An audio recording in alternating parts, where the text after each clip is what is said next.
the men down under, formerly known as the Bushwhackers, because for trademark reasons they couldn't call themselves the Bushwhackers. You okay? Oh, God. And Luke and Butch. My good friend Luke. Mm-hmm. You ever interviewed Luke? Yes, I have. Love him to death. But he would talk in such a way, and you'd be looking at him.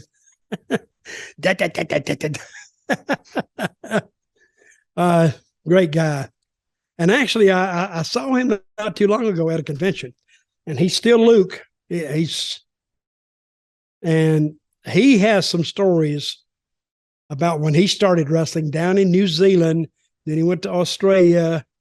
Then I think Barnett, who was the Australian promoter, sold his company in Australia and came to the United States. And he had the money right off the sale from the Australian territory. And he bought into Atlanta, the Ted Turner promotion, and took it from there. And he brought Luke to the United States. So we can blame Jim Barnett. Jim Barnett. I nearly said Jim Hurd. We can blame Jim Barnett indirectly for causing what would end up being the worst match in recorded history to television. Now, this is the men down under, the Bushwhackers, versus the Iron Sheik, who, would it be unfair to say, look pregnant with a hippo at this point, and Nikolai Volkoff. And apparently Nikolai Volkoff was being managed by some guy in communist outfit, like communist military outfit, and it turned out to be Nikolai's real life roommate at the time, who he just must have just dragged out and just said, just wear this. Again, we got no information about this match. I don't even know what we called the guy outside, unless we made up a name like Igor Rumanov or something. I don't know what we called him. It was something Brezhnev or something, I think. Oh, my God.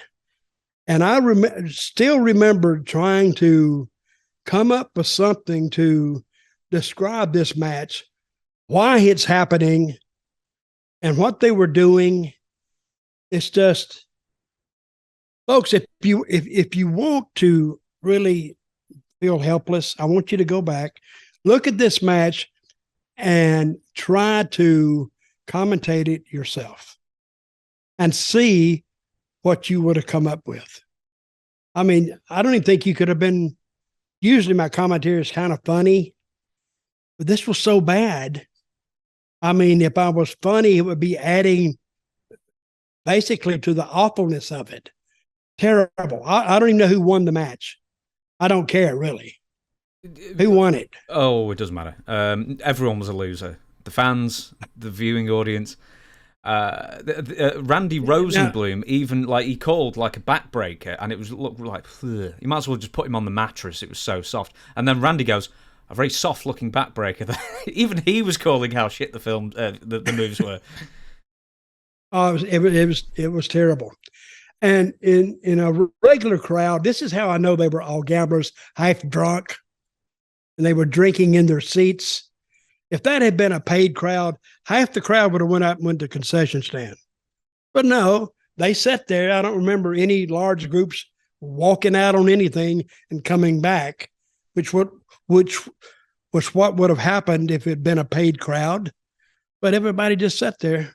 That's why they just give the tickets away just to get them in there, to make it look like they had interest in it, which they didn't at all. In a stupor, they were sat there, half drunk. I don't know. I should have ordered some drinks. And if I'd thinking about it now, I should have called one of those, guys walking the floor, and I said, "Hey, bring me something to drink." What? I don't care. Anything. Just bring me something. The Iron Sheik also did the Persian clubs routine, but the comedy of it is that the clubs looked really small, like they couldn't have weighed much, and then the clubs were brought to Sheiky by like 140-pound guy, like a really skinny fella who actually just picked him up. There you go. So like anyone out of the crowd could have done it basically because they were so light. And then also Sheik would get on the microphone and call out Hulk Hogan and Bob Backlund in 1999?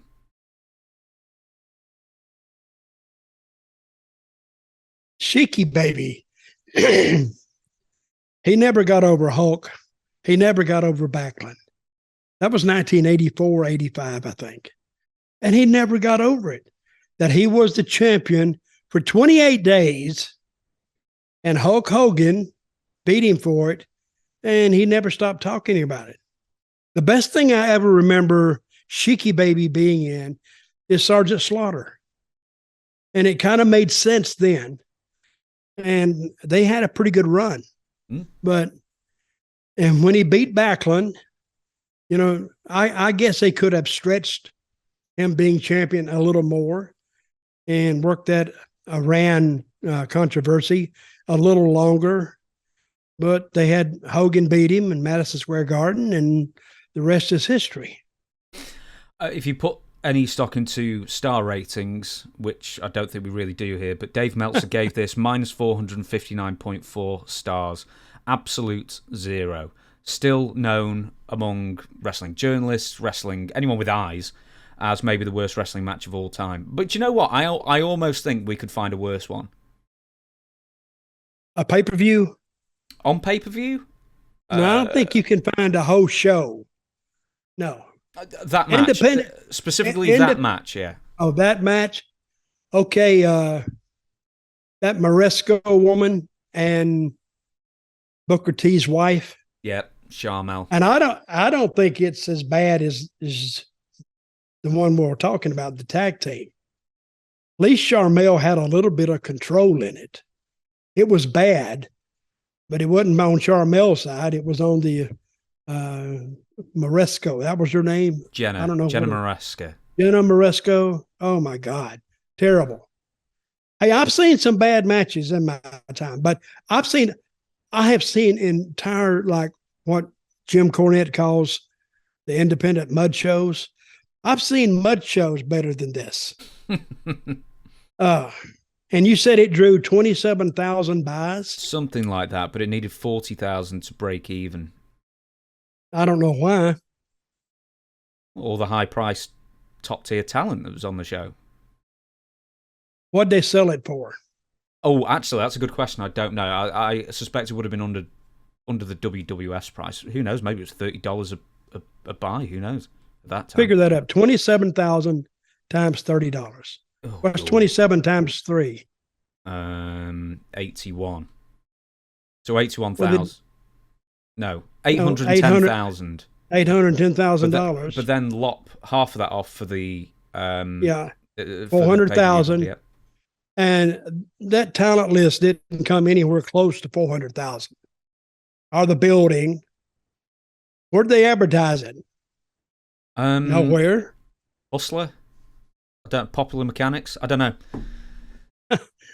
No, they made some money. They just acted like they didn't.